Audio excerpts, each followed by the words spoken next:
প্রাচীনকালে পূর্ব আফ্রিকার উঁচু পর্বতমালায় ছিল এক গৌরবময় জাতি আকসুম নামের এক প্রাচীন রাজ্য।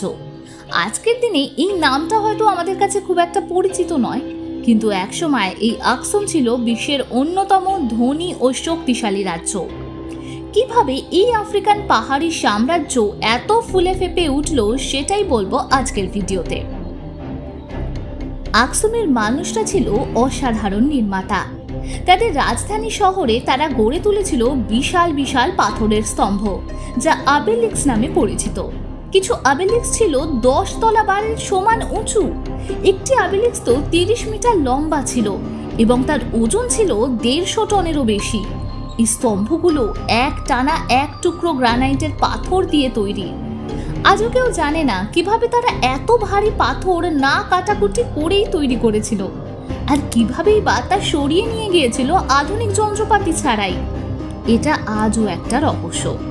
কেউ কেউ বলেন তারা বড় দড়ি আর অনেক শ্রমিক ব্যবহার করত, কিন্তু নিশ্চিতভাবে কোনো কিছুই জানা যায়নি এখনো। অন্যদিকে আকসুম ছিল এক জমজমাট বাণিজ্য কেন্দ্র। তারা সোনা, হাতির দাঁত, মশলা আর কাপড় রপ্তানি করত। এইসব পণ্য যেত ভারত, রোম, মিশর, এমনকি চীন পর্যন্ত। তাদের বন্দর ছিল আদোলিস নামের একটি জায়গায়, লোহিত সাগরের কাছাকাছি। বিনিময়ে তারা পেত রেশম, কাঁচ আর নানা দামি বস্তু। আকসুম ছিল আফ্রিকার অন্যতম প্রথম সভ্যতা যারা নিজেদের মুদ্রা তৈরি করেছিল। এই মুদ্রাগুলোর ওপর ছিল গ্রিক অক্ষর এবং তাদের রাজাদের ছবি। তাদের অন্যতম শ্রেষ্ঠ রাজা ছিলেন এজানা। তিনি খুব ছোট বয়সেই রাজা হন। বড় হওয়ার পর তিনি এক চমকপ্রদ কাজ করেন। আফ্রিকার প্রথম রাজা হিসেবে তিনি খ্রিস্টান ধর্ম গ্রহণ করেন। এই ঘটনা কিন্তু ঘটেছিল রোমান সাম্রাজ্য খ্রিস্ট ধর্মকে সরকারি ধর্ম ঘোষণা করার আগে। এজানা গির্জা নির্মাণ করেন, এমনকি তার মুদ্রাতেও খ্রিস্টান ধর্মের ক্রুশ চিহ্ন যোগ করেন। আজও ইথিওপিয়া এই প্রাচীন খ্রিস্টান ঐতিহ্য অনুসরণ করে।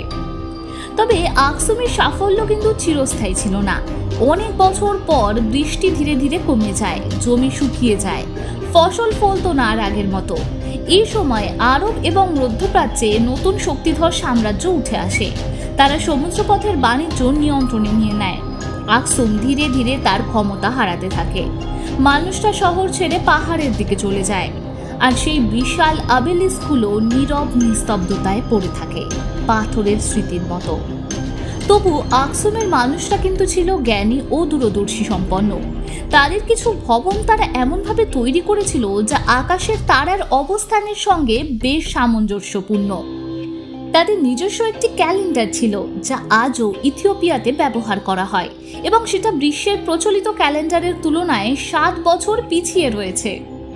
যদি কখনো আপনি ইথিওপিয়ায় যান, দেখতে পাবেন সেই উঁচু পাথরের রাজকীয় স্তম্ভগুলো এখনো দাঁড়িয়ে আছে। শুনতে পাবেন প্রাচীন গিজ ভাষায় উচ্চারিত পুরনো প্রার্থনা।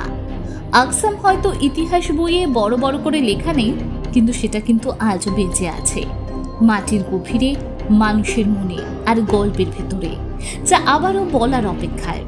আকসুম কিন্তু হঠাৎ করে ধ্বংস হয়েছে তা নয়, ধীরে ধীরে শেষ হয়ে গেছে, কিন্তু রেখে গেছে অমূল্য কিছু উত্তরাধিকারের চিহ্ন।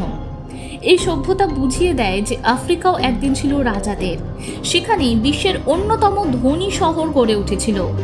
আজ হয়তো আফ্রিকা মহাদেশের বিভিন্ন প্রান্তে অনেক মানুষ গরিবের সাথে লড়াই চালিয়ে যাচ্ছে, কিন্তু তাদের প্রাচীন সভ্যতা কিন্তু অন্য কথাই জানান দেয়।